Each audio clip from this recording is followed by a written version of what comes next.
Welkom by hierdie eenheid oor steekproefmetodes in navorsing. Vandag gaan ons ondersoek hoe om die beste steekproefbenadering te kies en te regverdig gebaseer op jou navorsingspopulasie en paradigma.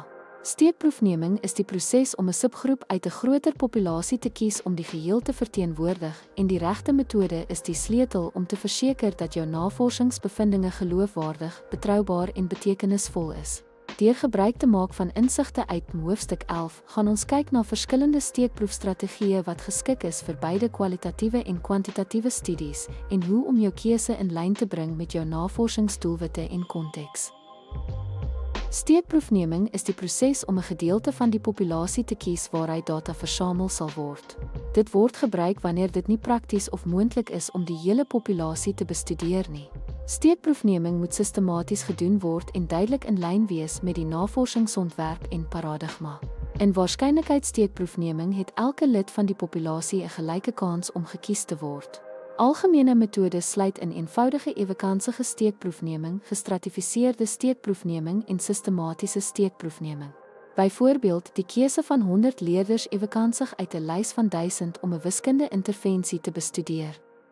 Nie-waarskynlikheidssteekproefneming selekteer deelnemers gebaseer op spesifieke eienskappe wat relevant is vir die studie.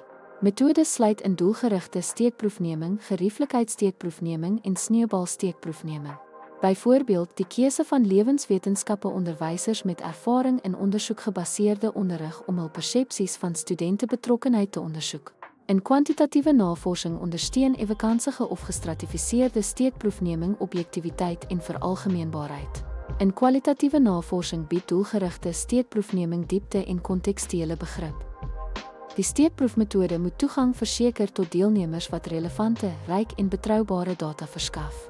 Doelgerigte steekproefneming van studente met gemengde leerervaring is byvoorbeeld geskik wanneer daardie onderwerp nagevors word. Wanneer jy 'n steekproefmetode kies, oorweeg toegang en beskikbaarheid om te verseker dat dit uitvoerbaar en eties is. Steekproefgrootte maak saak. Kwalitatiewe steekproefneming duur voort totdat dataversadiging bereik is, terwyl kwantitatiewe studies groter steekproewe vir statistiese krag gebruik. Streef altyd daarna om vooroordeel te vermy en billikheid in deelnemerkeuse te verseker. Dankie dat u aan hierdie oorsig van steekproefmetodes deelgeneem het.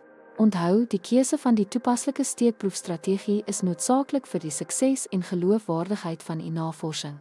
Deur u steekproefmetode in lyn te bring met u navorsingsparadigma, populasie en studiedoelwitte, soos uitgelig in hoofstuk 11, verseker u dat u data beide relevant en robuust is. Of u nou daarop gemik is om bevindinge te veralgemeen of diep insigte te verkry, 'n goed gemotiveerde steekproefbenadering versterk die geldigheid en impak van u studie. Sterkte met die toepassing van hierdie beginsels in u eie navorsingsreis.